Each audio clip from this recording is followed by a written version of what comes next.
My name's Shane Coleman. I'm the heavy duty specialist for Jerr. This is the first of 3 talks that I'm going to do on the unit standing behind me here. Mike and I throughout the weekend here are going to spend time talking about various products that Jerr brings to the industry.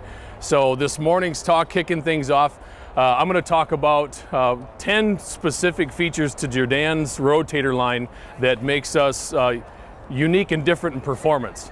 So before I get too deep in that, what I'd like to say is we build it on communication. So being from the industry, one of the things that we used to do in our company is that we worked off the 10 codes. Anybody here knows what the 10 codes are?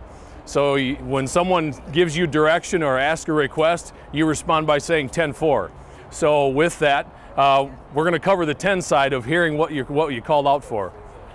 First and foremost in the platform is that we're going to talk about a torsion frame design. So unique to Jerr is the torsion frame tied in with the scissor style outriggers.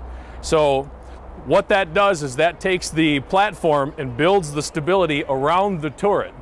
Okay? So with the torsion frame, what that does is that adds 10 million RPMs to the unit itself. So you're not relying on the chassis integrity, you're putting it all into the platform on its own. Okay? Now, with that scissor style outrigger system, we've got 2 platforms that are designed into the unit. One is a stabilizing platform like you see on this side.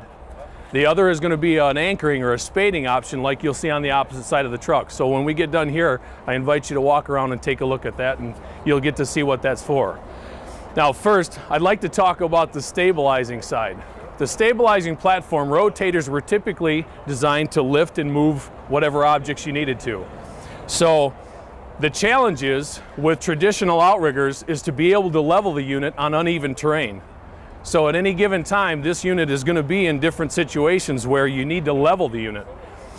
With this torsion frame scissor style platform, you can level the unit on grades up to 7 degrees.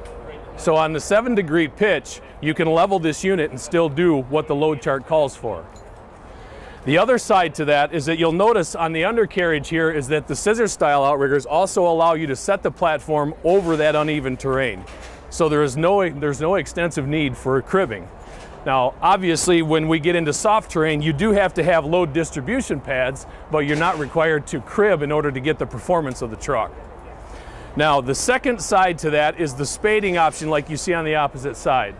The spading option allows 15 inches of the ground penetration so you can anchor this, because a rotator, as much as we'd like to think we can pick and swing everything, sometimes you have to do that side winching in order to bring the load to you. The additional benefit to the spade option is that rotators also, because of their size, will have to do angular pulls off the tailboard. So instead of having to put all that load on drive axles or just the rear spade, you now have a spading option, and all of those loads get driven into the platform and into that torsion frame system. So what does that mean? That means that you're extending the life of the rotator by making the platform do the work instead of putting it on the chassis. Now, the next step to that is that we have 6 points of contact on this platform. One of the challenges with the traditional side is that the outriggers are expansive and they don't allow to work in close quarters, as well as occupying more traffic lanes.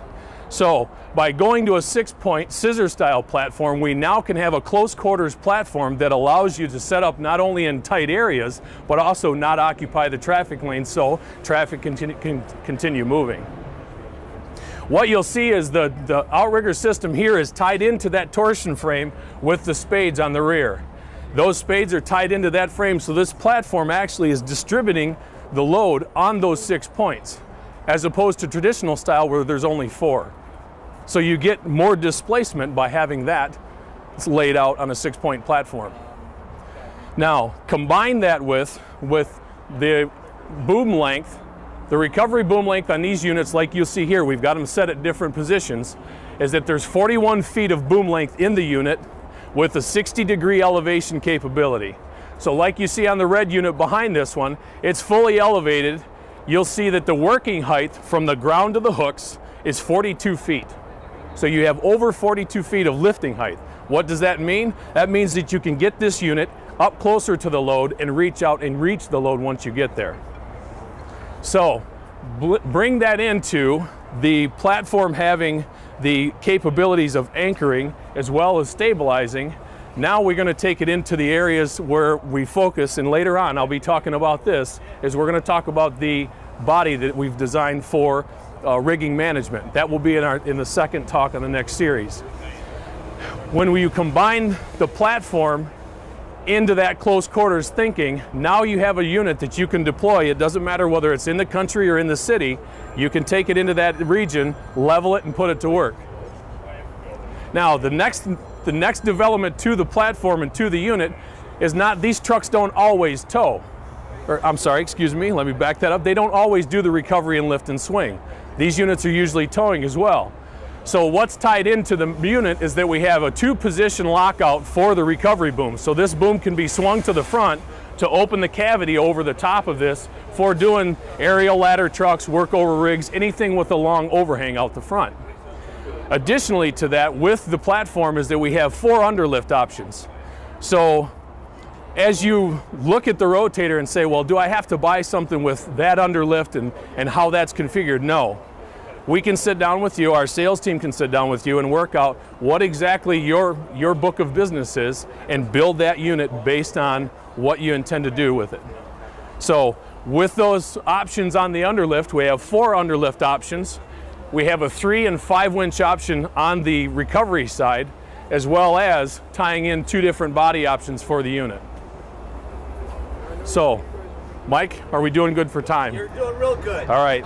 Explain to them that this unit right here has 5 winches. The 5 winches. So thanks, Mike. 3 years ago when we unveiled this unit, it was a 3-winch option. And the request was that there's times that they want to be able to use 4 winches in order to, 1, grab the object at 4 corners, or 2, be able to have a controlled roll, whether you're off the side or off the rear. So with that request, bringing that back, we came to this show showing all units that we have a 5-winch option as well.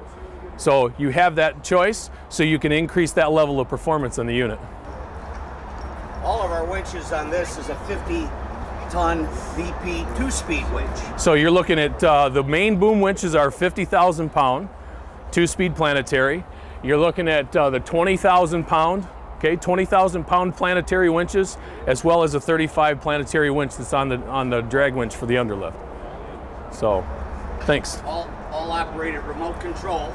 Yep, so thanks, that's a good point. So on the underlift controls, you have an independent remote that you can use while in the cab or out if you're working the casualty, as well as cordless proportional remotes for operating the entire mechanism. So every function, with the exception of the platform, can be worked remote control for distances up to 200 feet.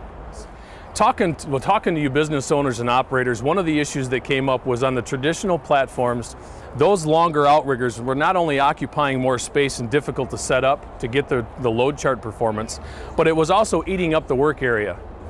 So when the outrigger comes out farther, the boom has to come out farther. So driving the performance back into the torsion platform with 6 points of contact, you now have more workspace to work with. So bringing the tractor trailer in to set that load on the trailer, the boom doesn't have to go out as far, as well as you're not occupying as much space. So from the edge of the outrigger to the center of the hooks, you have 34 feet of usable workspace in order to handle those incidents, whether it's off the road or on the road.